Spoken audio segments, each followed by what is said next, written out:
Hours in the garage with your dad. Now investing in that old car and working on it with your son reminds you of him, and his legacy lives on. Fund your passion with a low-interest home equity line of credit from Bank of Blue Valley. I can't wait until almost got you. I can't wait until it's 2023 and this joke's over. Okay, I will do a new joke. So it's gonna be your New Year's resolution to not do that. Yeah, I will not jackhammer the point and be loud about it, but I will find something new. But what is new and rocking in your world? Van, how was your Thanksgiving? Good. I like deviled eggs. So the deviled eggs were there. It's a weird thing, but I really like it. How was your Thanksgiving? My Thanksgiving was spent at the plaza almost the entire day. Devin. Yeah, Devin performed at the plaza lighting. And so you do like mic checks and camera checks, and that's a whole big portion of the day. We were able to scoot over to my grandma's for like an hour. But I don't know if you know this. Well, yeah, you've met my grandma. My grandmother's Asian. Mm-hmm. So our Thanksgiving is like half regular Thanksgiving food and then half like culinary Asian dishes. I feel like everyone listening to this show wishes they had that because, like when you get the cranberries out of the can, we have all these weird formalities. You really just want great food. It doesn't always need to be. We didn't have deviled eggs, and I do like deviled eggs. It's a big deal. Well, I bet Bank of Blue Valley and Burns & McDonnell, because they are incredibly savvy and smart, always have deviled eggs, getting the protein and the spice all at the same time. But, they're still hiring a ton of people. Burns & McDonnell's, I think, has more than 3,500 open positions, a lot of them in Kansas City. So if you know folks looking to make a career change, definitely hit them up. Yeah. And I told you I got a pumpkin pie from Bank of Blue Valley, and it really made my day. I think everyone that banks there got a pumpkin pie. Well, you're a client and you're a very good spokesperson, as we both are, because not only are they a community bank that delivers you pie, they do $100 million deals all the time. So they bank people all throughout the country. Listen, we have an awesome panel today. Do you know why our panel is more awesome than ever? I feel like there's a theme to it, but I'm just not sure. What is it? I don't know. First of all, I'm in marketing, so I'm exhausted. Let's just put that out there. We have had Black Friday. We have had Small Business Saturday. We have had Cyber Monday. So today is like my hurrah, right? And I was like, we have got to make sure we do this right. So today is Giving Tuesday, and today is our Giving Tuesday show. I know for a fact that one of our panelists is going to jump back on. She's not in the waiting room. I'm trying to buy us a little bit of time because the internet is not working where her and I office at. So I'm at home doing this. But every single one of our panelists is from a nonprofit today.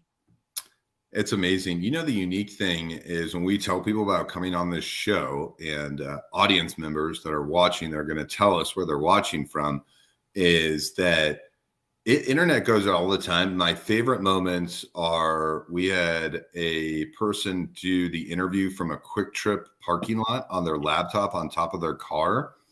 I was in my bathroom when we interviewed the mayor.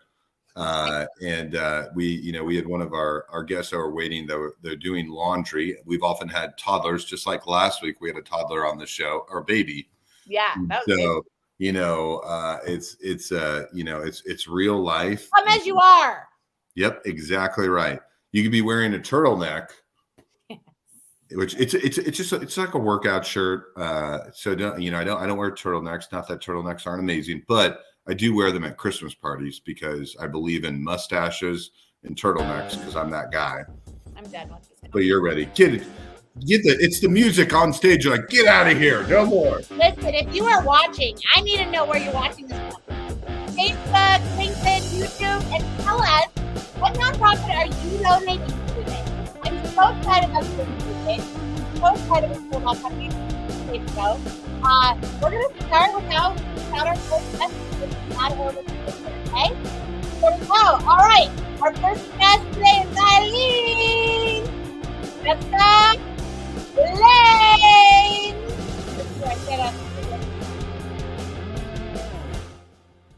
Oh, it's such great music. That's Scott's favorite part of the show. It's not cheesy at all. That's bad. The deal. All right, so here's the deal.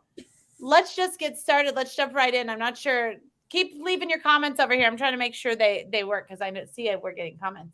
But Eileen, who are you? What do you do? And how did you get to Kansas City? Sure. Thank you so much for having me. I'm humbled to be here.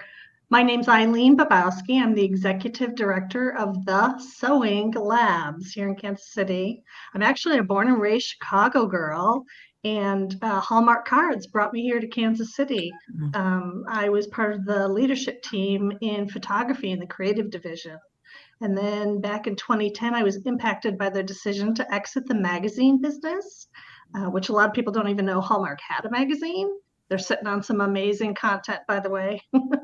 But that led me to a life in nonprofit. I was actually working out at the YMCA one day, and I'm like, I wonder if they have any opportunities. And so I started my nonprofit career at the YMCA, spent a little time working with Catholic Charities and their prisoner reentry program. Was at Campfire National Headquarters, which I didn't even know they were here in Kansas City, and I grew up a campfire girl. And from there, I went to an organization called Pinky Swear. They help kids with cancer and their families financially and emotionally. And then one day, I happened to attend a chamber luncheon with the founders of the Sewing Labs, and they're like, talk to us about nonprofits and talk to us about grant writing, and would you come have coffee with our board of directors? And next thing you know, here I am leading this amazing sewing nonprofit. And I'm going to tell everyone that's watching, we are going to talk about everybody's organizations in depth a little bit later. But that's pretty awesome. I didn't know you had been in all of those spaces. So you really know this world. It's an amazing town to be able to give back from your heart. Yeah. Yeah, for the viewers watching, government, number one employer, architect, engineer, 2, 3, but non-for-profit creeps up there in the top 5 employers in all of Kansas City, 2.3 million people.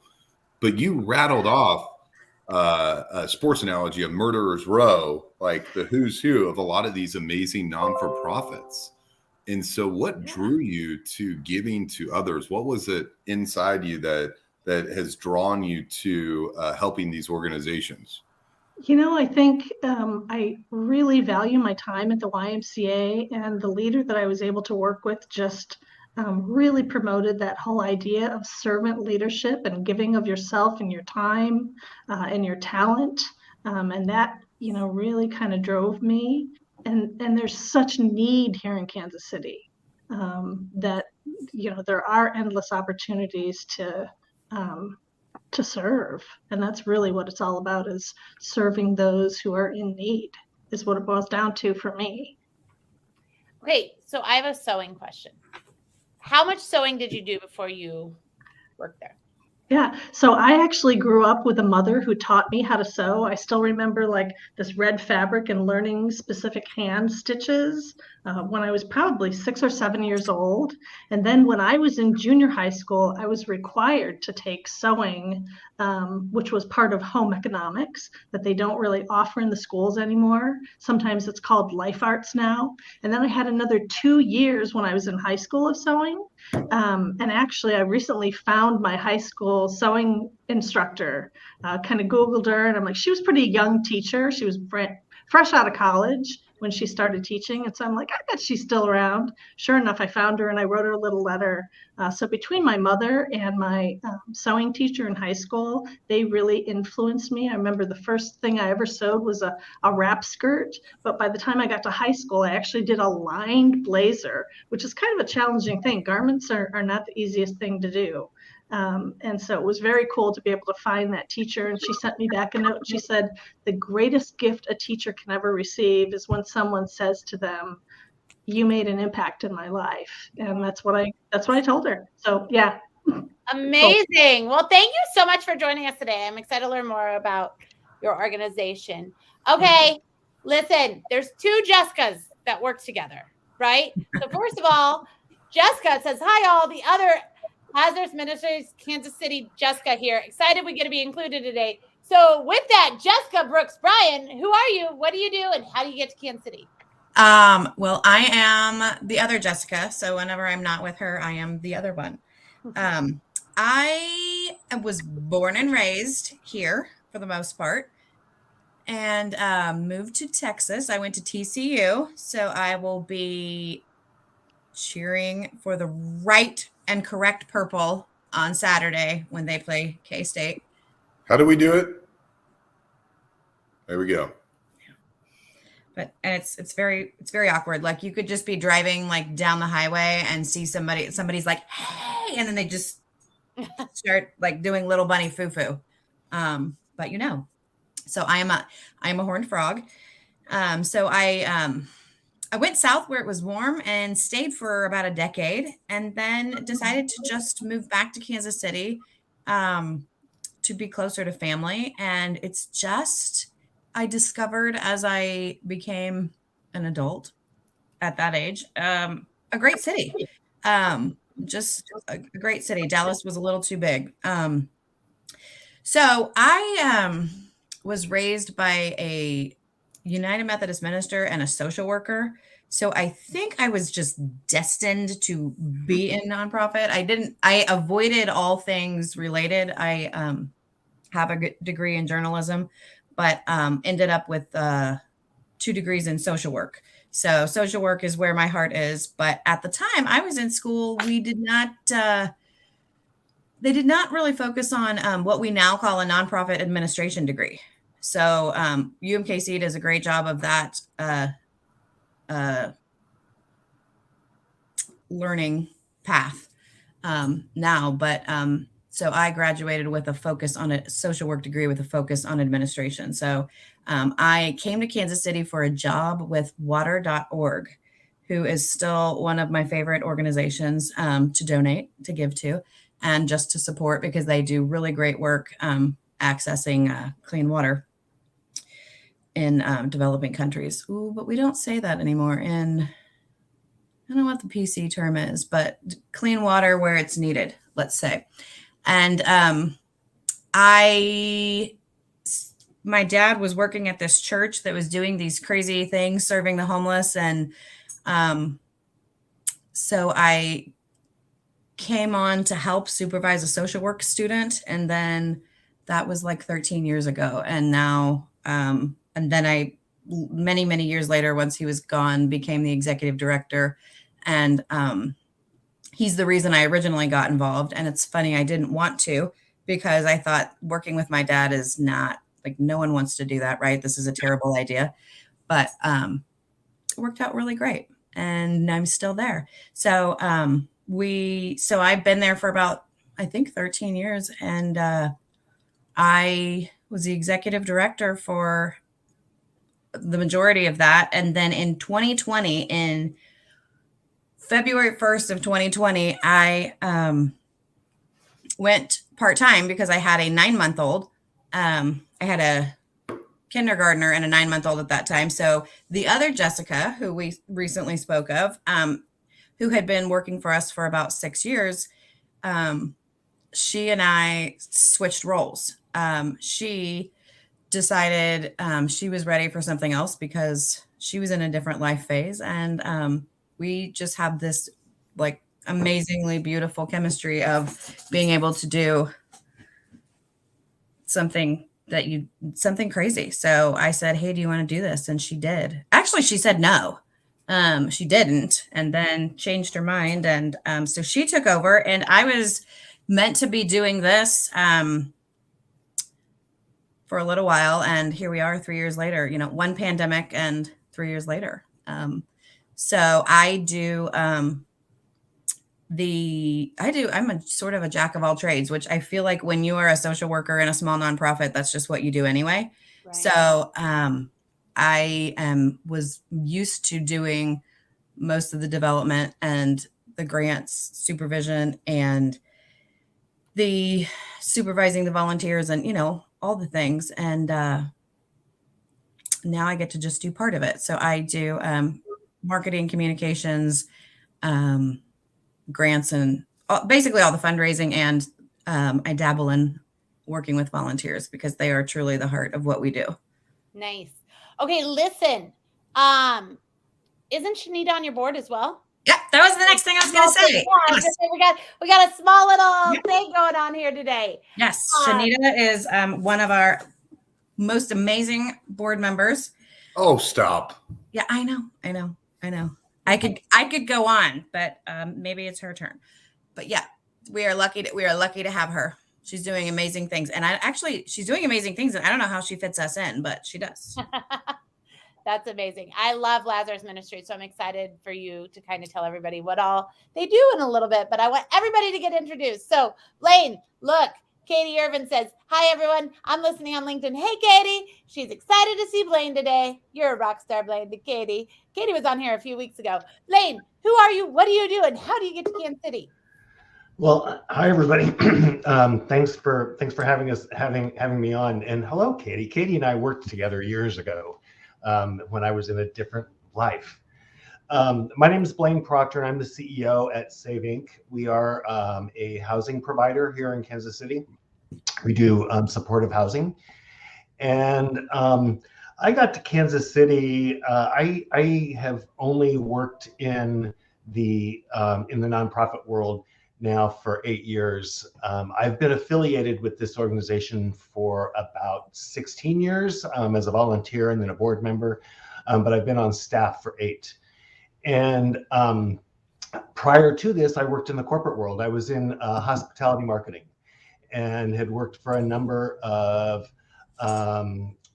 travel-related companies around the country. And most recently, prior to Kansas City, I was in Seattle. But I got transferred to Kansas City from Seattle. And so that's how I got here. Worked for a couple of companies here in town. And as I mentioned, I had I'd been volunteering and was on the board here. I've always, our roots here at Save Inc. are in the HIV world. We were the first AIDS-specific hospice in the state of Missouri.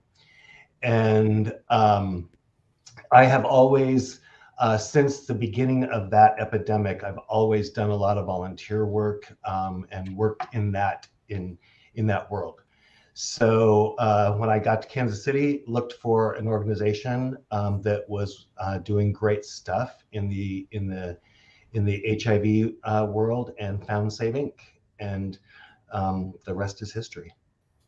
So you do a lot of work with KC Care, and then how do you guys intersect with each other? And what are some things that people may not know in Kansas City of how you guys help really service a lot of the Midwest? Sure. The way we work with KC Cares is a couple of ways. Number one, a lot of our residents get their health care and their mental health care, their dental care, all that kind of stuff at KC Cares. But in the world of HIV, when you're we process and we speak in acronyms. So if I start talking in acronyms, just ask me what I'm talking about. We process all of the HOPWA funds that come into Kansas City. Most cities have funding that they get from the federal government that is called HOPWA funds or HOPWA funding, and it's essentially rental assistance. HOPWA stands for Housing Opportunities for People with AIDS, And that rental assistance, that funding has been around since the mid-90s. We process all of those funds that come into Kansas City, helping folks living with HIV pay their rent if they are at poverty level and things like that. There is also what is known as the Ryan White system of care, which is how folks who are living with HIV receive their health care and things like that. It's social workers providing connections to resources and things like that. But the Ryan White system of care pays for that health care. It's named after the young man Ryan White, who died of AIDS many years ago from a tainted blood transfusion. You may or may not remember him. He was kicked out of his school, and because he had HIV, we had his mother actually did a fundraiser for us last year. Wow. So that's primarily how we work with KC Cares. Cool. Look at this. Michael Mackey, who's one of our favorite people, says he was on the board at SAVE for 8 years. Phenomenal organization. Full stop. He's a big deal. I'm excited to learn more about it. Thank you so much for coming on. Shanita, who are you? What do you do? I want to show you. Mike Meyer says, great panel. Love Shanita, our rock star. Thanks for highlighting nonprofit work here in KC. And how do you get to Kansas City? Well, first, I got to Kansas City because I was born and raised here. So I didn't have to go far. What I do is I run the Prospect KC. So we are essentially a workforce development program in a training facility. We're opening a cafe one day soon in the historic 18th and Vine District in the old Public Works building. And that's essentially what we do. Coffee, training, food. Okay, so you kind of just left out most of your background. Yeah, you got it. Yeah. What background? What are you talking about? How does the audience get to know you? Oh, how do they get to know me? So I had Magnolia's, the restaurant, a long time ago, food truck, Cutthroat Kitchen on Food Network a while ago. Who won that show? That would be me. Perfect. You're an award-winning chef is what we're getting at.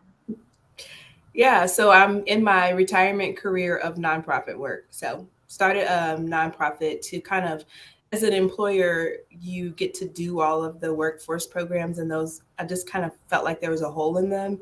And then when I was out of town, actually in Seattle some years ago, cooking for another event, I saw this nonprofit there, and then we decided to partner with the Catalyst Kitchen Network to bring that same model of full person, whole person care to Kansas City. So instead of us just doing your job training, we kind of look at the barriers and those things that are kind of keeping you from that sustained economic mobility, and we address those in addition to providing training. And they're calling them essential skills these days.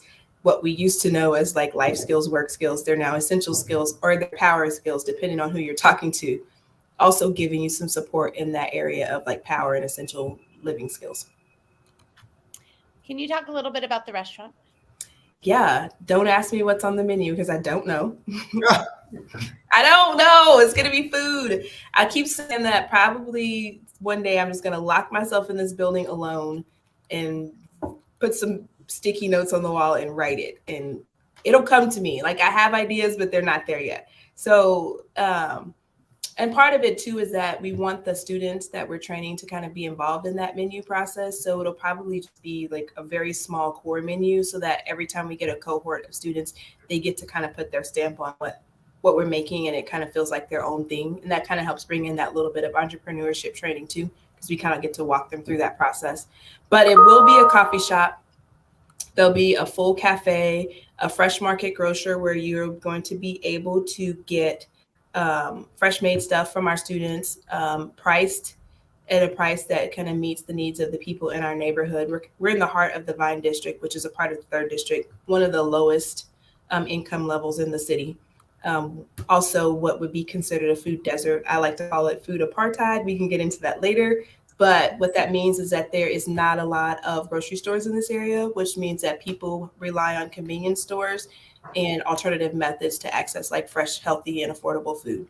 The other thing that we're trying to focus on too is making sure that the foods that we offer are culturally appropriate. There's a large population of refugees and different people who live in this area, and sometimes they have a hard time accessing things that kind of take them back to home or that kind of meet their cultural needs. So, yeah.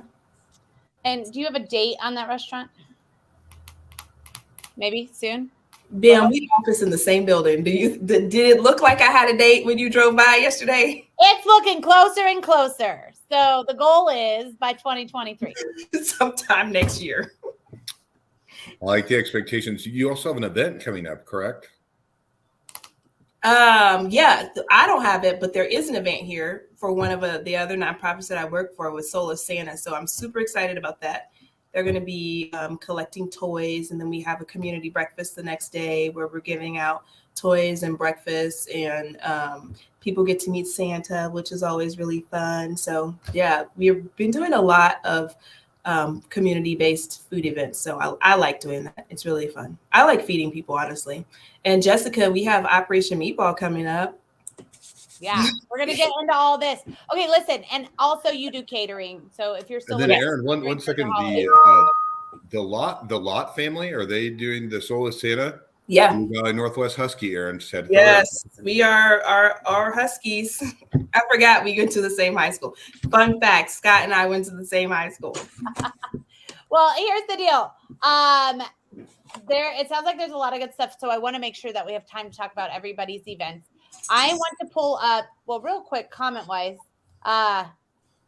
Everyone has people watching them today. This is super fun. So, hey, everyone, I'm excited to be listening. I'm the program manager working with Eileen at the Sewing Lab. So awesome. Everybody's got people here. I want to ask our Burns and McDonnell question of the day. Give you guys, I kind of threw you for a loop when I played this for you earlier, but I think it's kind of fun because you have to be somebody that really, really, really cares about people to be a nonprofit. So, Eileen, as soon as this question's done, jump right into your answer.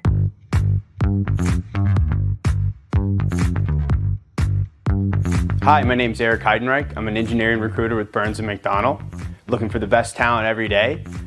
How do you want to be described at your retirement party?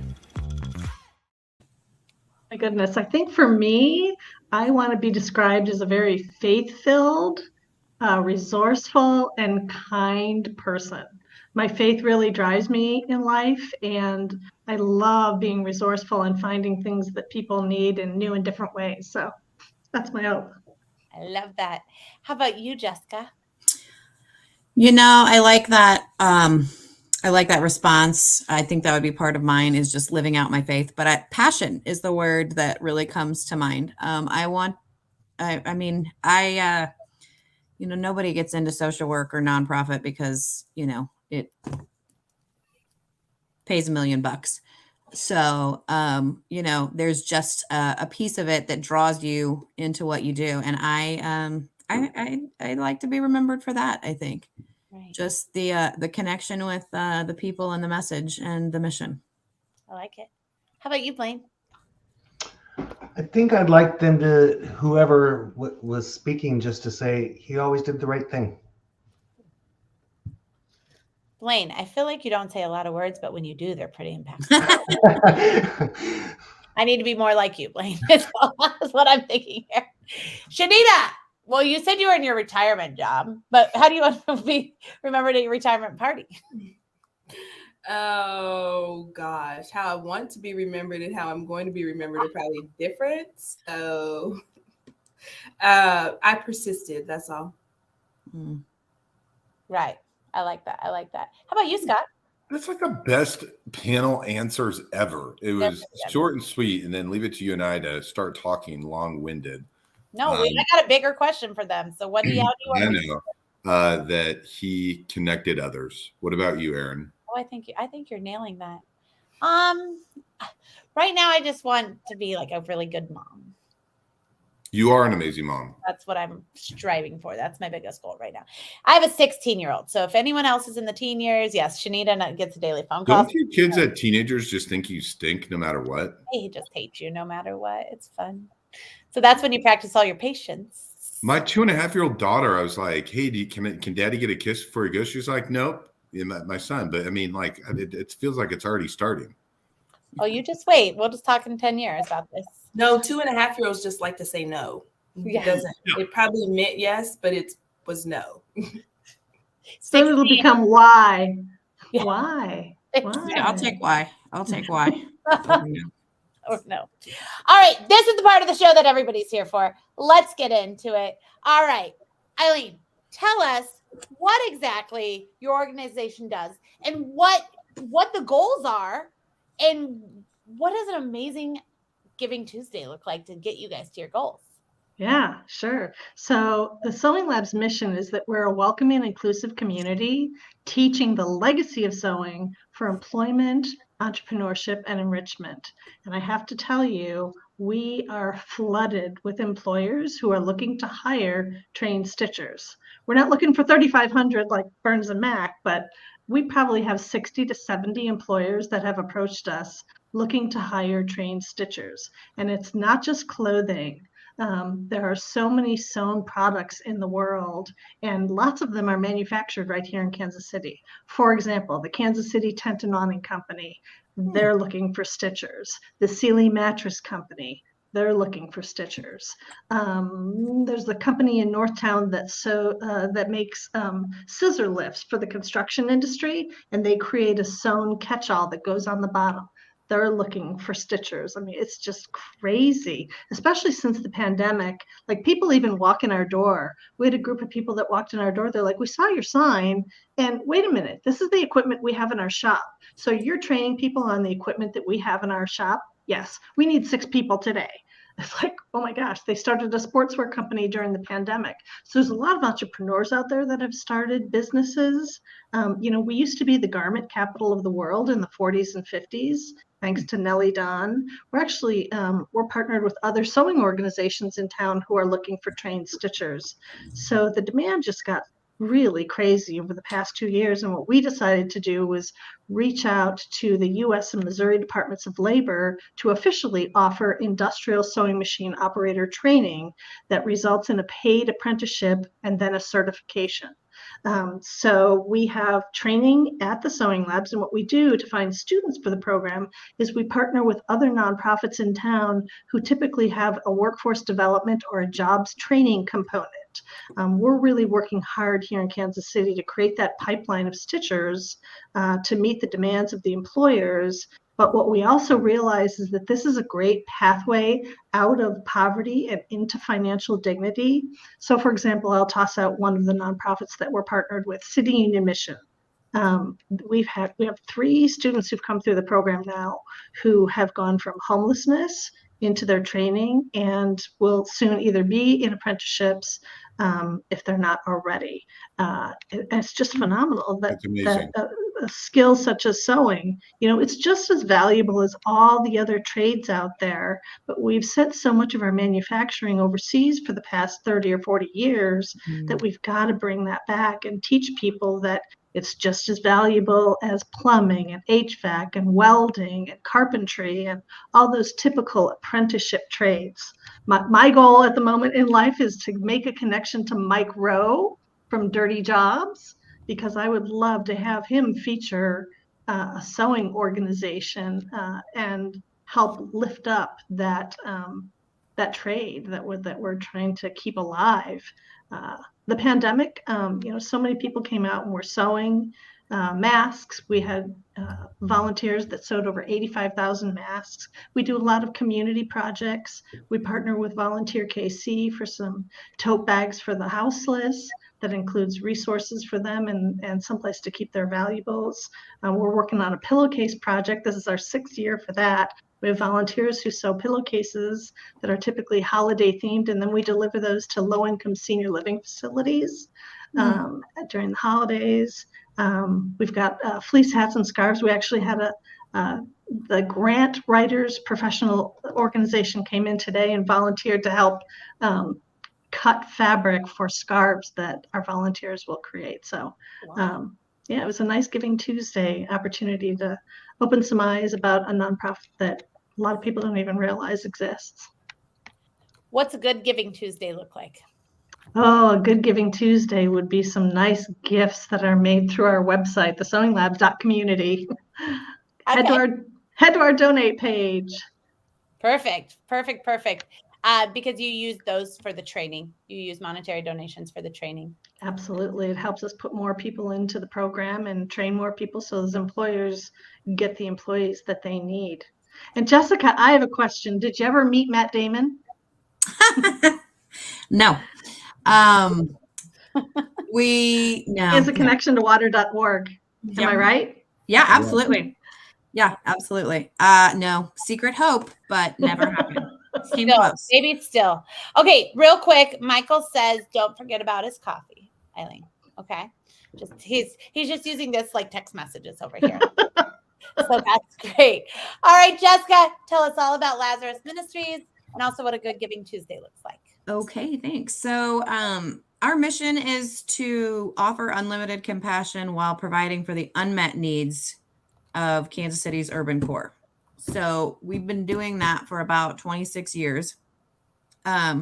We were downtown for actually we've been in a new location for about 5 years. So we were downtown for about 21 years, serving a lot of houseless folks who were coming from Restart and the Mission because we were just right down the road from them. So we have hot meals and weekend hot meals, and what started as a clothing boutique that is now clothing, housewares, linens, essentially things that you cannot buy with government benefits. And we recently had a gentleman come in who had a home, had food, and had no can opener. And he was like, I got what I need. I just can't get to it. And I thought, oh, well, isn't that interesting? So that's kind of one of the needs that we have moved into in the last 5 years is really kind of filling in the gaps is the way I like to put it. We have volunteers that come every weekend. So there are opportunities to give and opportunities to serve all the time on our web, and which you can find on our website. So every weekend we have a group of about 10 volunteers come in and serve a meal that is prepared by our staff, and they serve it restaurant style. So our goal is to not have folks stand in line. They come in, we have a hostess, and they are seated at a table and they have a meal brought to them. We just feel like that is the best way to serve with the most compassion and with the most dignity.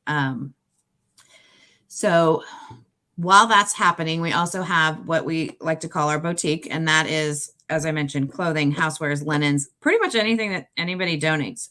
And we don't do furniture, but we have this very interesting, like black market. That's not even the way I want, but I like it.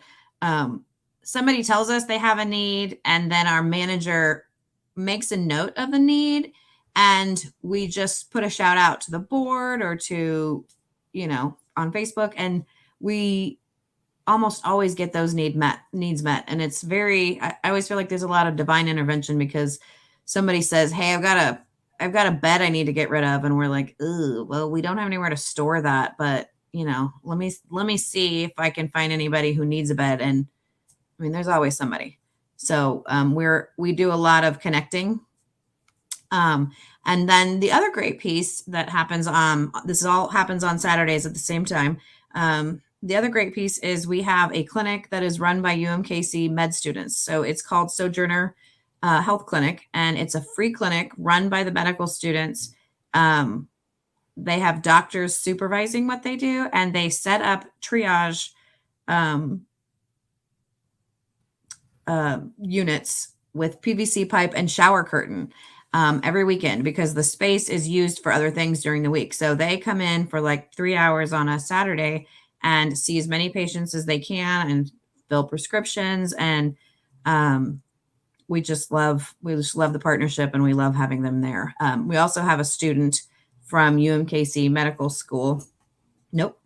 We also have a student from UMKC School of Social Work that we have a new student every year that I help supervise, and we love that partnership. We've been doing that for like 15 years, I think, and we get some really great students who come in and offer a really great service while they're learning. So it's a nice partnership that we have.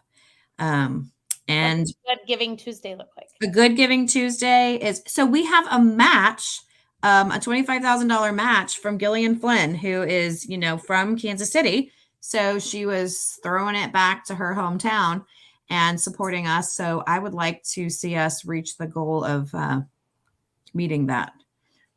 So for every dollar, she's going to match up to $25,000. Yes. And where do they go to donate? lasmankc.org. Perfect. And I know you guys are all going to say your websites. We'll make sure to put them in the comments. Yeah. And then to volunteer, do they find that through the website as well? Yep. Same. There's a give page, because we feel like giving comes in two ways, monetarily or with your time. So you can give and find out about both through that section. Just looking website too. Just kidding. Yeah, it is. I wonder, I don't know. I don't know who helped us build it, but they're good.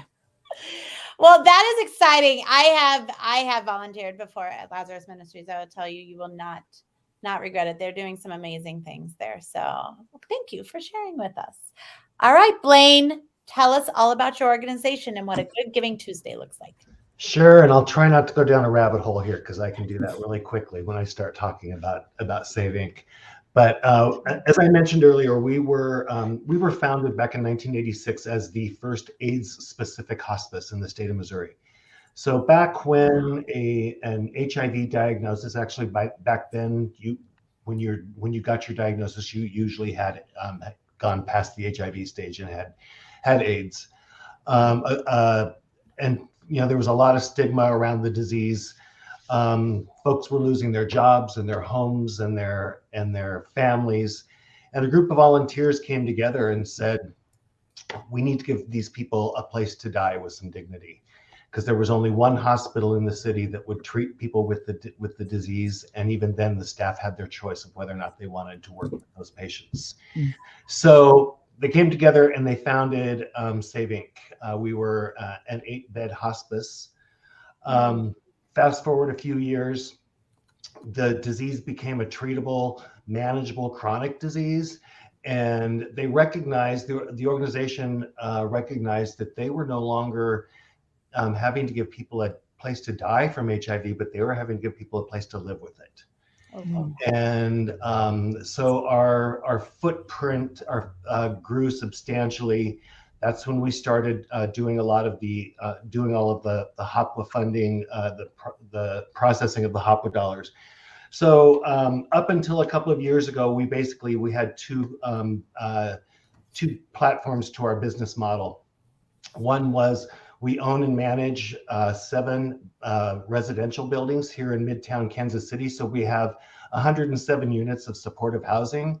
Supportive housing is a little different than, it's not a little different, it's a lot different than shelter and everything like that. We follow what is known as a housing first model. So we don't think that you can address anything, any issue that you have unless you are stably housed. So we are going to put you in housing regardless of what any issue, any illness, any disability you have. We're going to put you in housing and then wrap you in services, so that you can focus on your health. We believe that housing is healthcare. So we own and manage 107 units of housing, permanent supportive housing here in Midtown. And we will break ground on a new community after the first of the year. We've run out of land here in Midtown. So over at 39th and Jackson, we're going to build 53 townhouses that will all be supportive housing as well. Our other platform of our business model is the rental assistance, our housing vouchers. And we process on average 800 housing vouchers every month. And what a housing voucher does is subsidizes someone's rent. It allows them to live anywhere that they want. For instance, for us, they can live in a 15-county area on both sides of the state line, is what our catchment is. And so they find a landlord that will work with a rent subsidy, and they can live anywhere they want. The last couple of years, we have had a couple of additions to our business model that have become very important. Emergency assistance. I'm sure you all are familiar and aware of the eviction crisis that started taking place when the pandemic hit. People were losing their jobs and everything because of COVID, and the Fed started funneling a lot of emergency assistance dollars into communities, and we are one of the agencies that is making sure that money gets distributed to folks that need it, and keeping them from being evicted, or helping them get back into housing if they do become evicted. And then a couple of years ago, we took a step back and to see what was the unmet need when it comes to housing and homelessness in Kansas City, and saw that no one was serving the transition age, so 18 to 24-year-old LGBTQ population. So we opened Pride Haven, which is an emergency shelter for transition-aged queer youth who are experiencing homelessness. So we are taking these kids and giving them a place to stay for up to 90 days, connecting them to resources, connecting them to housing, and we're seeing a lot of success there.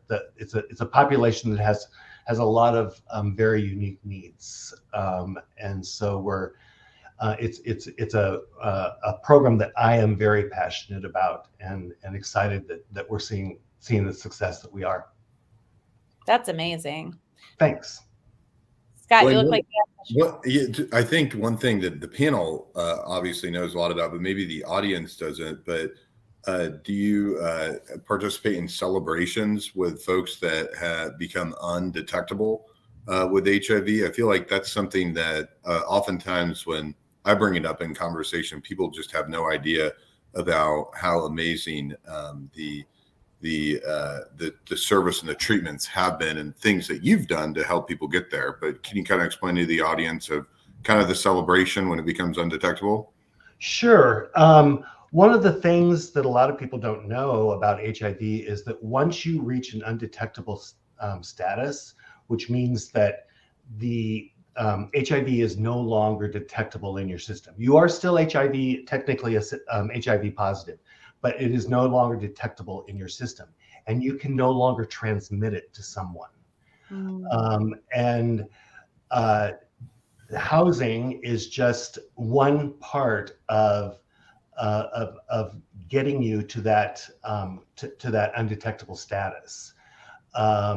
You need to get into treatment. I mean, treatment is a lot different now than it used to be, back in 1986. Back then, folks were taking 40 pills a day, and they were getting up every 2 or 3 hours in order to stay on that pill schedule. Now, typically, it's 1 pill a day, and that 1 pill a day can get you to an undetectable status.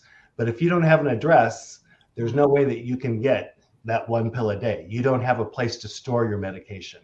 You don't have an address to have it delivered to. So stable housing is just one part of getting someone to undetectable. We are very proud of the fact that over 90% of the people who are living with us have achieved an undetectable status. And what's Good Giving Tuesday look like? Lots and lots of money coming through our website, savinkc.org. You guys are all like, money. I'm like, yeah, I know. I was just asking to make sure. Amazing. Well, I didn't know as much as I know now about saving, for sure. I knew like a piece that I didn't know you had all of those things. So that's really awesome. I always invite people to reach out, and because nobody tells our story better than the folks that are living with us. And I always invite folks to come over, take a tour. I'm happy to show you around. It takes about 45 minutes. See a couple of our buildings, and hopefully meet some of our residents as well. Well, and as an LGBTQ owned business, I very much appreciate your Pride Haven. So Thank you. Shanita, tell us all about you and what a good Giving Tuesday looks like for your organization. Well, a Giving Tuesday, of course, money. And I sent you the link. We can post that. But Jessica knows that we get to participate with a very fun program with Alex Pope and the guys over at Local Pig. So I'm pretty soon going to have about 700 pounds or more of meatball meat that needs to be turned into meatballs that then gets packaged into meals that go out to families in the 3rd district and to the people at Lazarus Ministry for a Christmas Eve dinner. So in addition to us wanting funds, we need volunteers, because nobody can really say meatball to me until about December. Because right about this time, I'm ready to talk about meatballs, but then after this, don't say it. I don't want to see a meatball, think about a meatball, cook a meatball, eat a meatball for the next few months. So yeah, it's something that we, like I said earlier in our introduction, it's really important for our organization to be an access point for people to have food. And I think all of us are doing something to relieve a barrier or a stress point. And for some people, believe it or not, what they're going to serve for Christmas dinner is on top of trying to figure out, toys, and that it's a stress point. So we're happy to be able to provide people with something that they can eat on Christmas. Are you selling meatballs this year as well? No, you buy them. So how it works is that you buy them from Local Pig. Okay. And every meatball that you guys buy from them, they donate them to me. So it's a buy one, donate one partnership with Local Pig, which winds up to be about 700 pounds of. So you buy them, you take yours home, and when you buy those, they get donated. And I will tell you, we served the meatballs for Christmas last year, and they are amazing. They're so good. They're so good. They are really good. But what I'm saying is, after you do 700 pounds of them, you're like, doesn't matter how good they are. And the people, the community that we serve at Lazarus, they love the meatballs. Me and Miss Pearl got real creative last year. They had meatball subs. I think she made meatloaf. They had some lasagna. Like we were doing all kinds of things with the meatballs. And the beauty of it is it's providing people with something that they do not have the opportunity to get on their own. Like, when are you going to go to Local Pig and buy meatballs? And it also just takes away the stress of having to worry about that for Christmas. So, yeah. And then what does a good Giving Tuesday? You said buy meatballs, but volunteer. We need volunteers and donations. We're starting a really fun program with our cafe when it opens, because there is going to be a market there. And we're calling it the neighborhood account.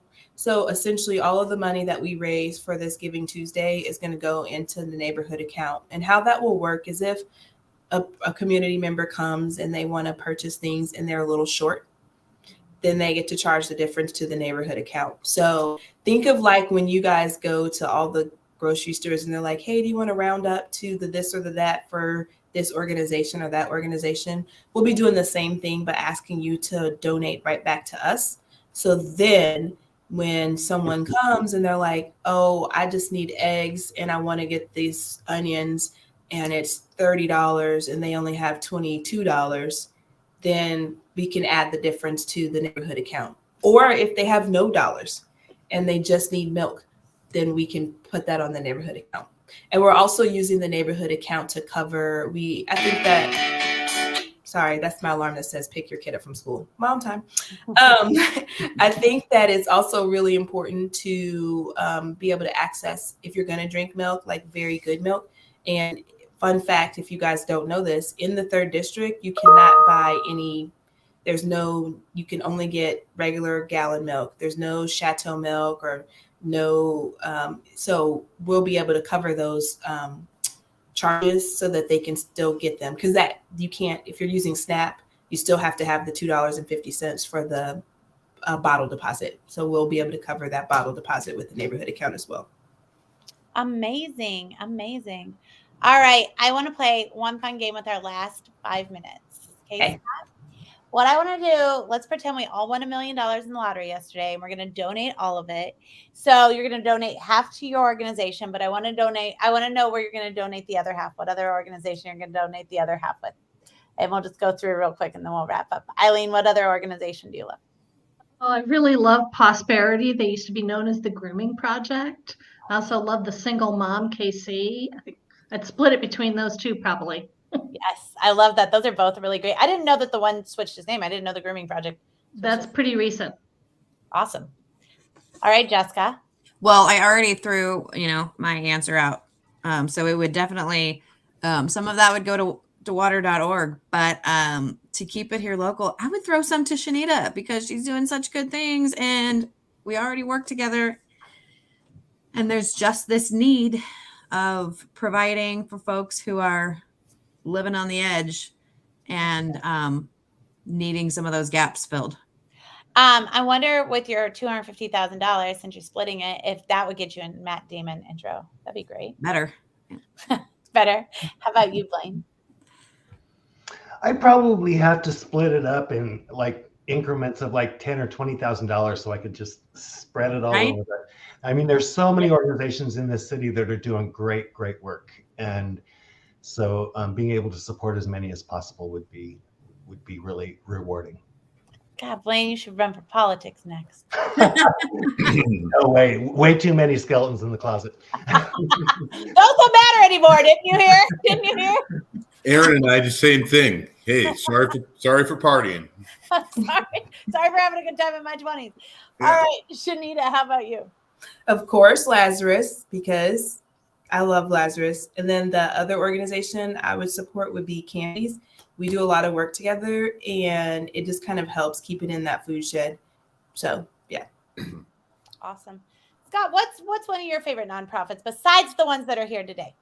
I would do $900,000 to everyone on this panel, because I think one thing that's unique is you guys are so quick to divert away from your organization. You realize rising tides raise all ships, and you're really good with working with donors. So I think people should feel very comfortable coming to you, whether it's your organization or something else. And then I do $100,000 to an organization called Swag Inc. that works with recidivism, and a gentleman who I think is going to be one of the top CEOs in Kansas City, Naeem, runs that organization. Aaron, what about yourself?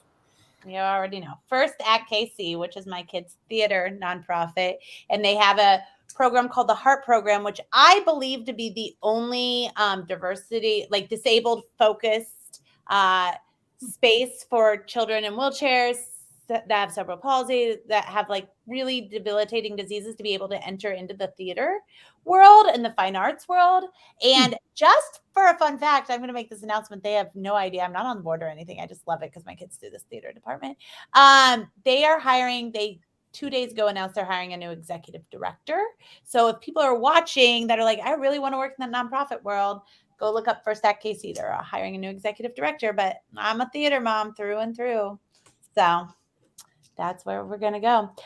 Here's what I want to do. I'm going to make sure that we have everybody's links inside the comments for you so that you can go out and donate. There's lots of time left on this Giving Tuesday. I want to thank our panel so incredibly much. Thank you guys so much for coming on. Please reach out for volunteer. So give them all your money, do all the things. It's a tax write-off, right? So definitely just give it all to them. Scott, thank you for co-hosting. Aaron, I think you did. This is like out of 2 years of hosting with you, this is one of your best shows. You just like whatever you ate or exercised, do it again, because you have a bunch of great energy. I'm going to tell you real quick, because we have 5 seconds left. I have been having morning phone calls at 6:15 or 6:30 a.m. with Shanita. We're both very focused on just our businesses and growing ourselves, and they really start our days off really well. So she calls me out on my stuff. I call her out on her stuff. Today, we both said we don't want to go to work, and then we named all the amazing things about being entrepreneurs and all the things we don't have to do because we're entrepreneurs. And then we're both in such, and then we said, "Where to go? Gotta go. We gotta work." So that's probably the biggest change. Thank you to our sponsor, Bacon Blue Valley and Burns and McDonnell. Please go make a difference in these nonprofits' lives. We will see you same time, same place next week. We have Michelle Robin on next week for our CEO show. So make sure you watch that. All right. Have a wonderful and giving Tuesday. Bye-bye.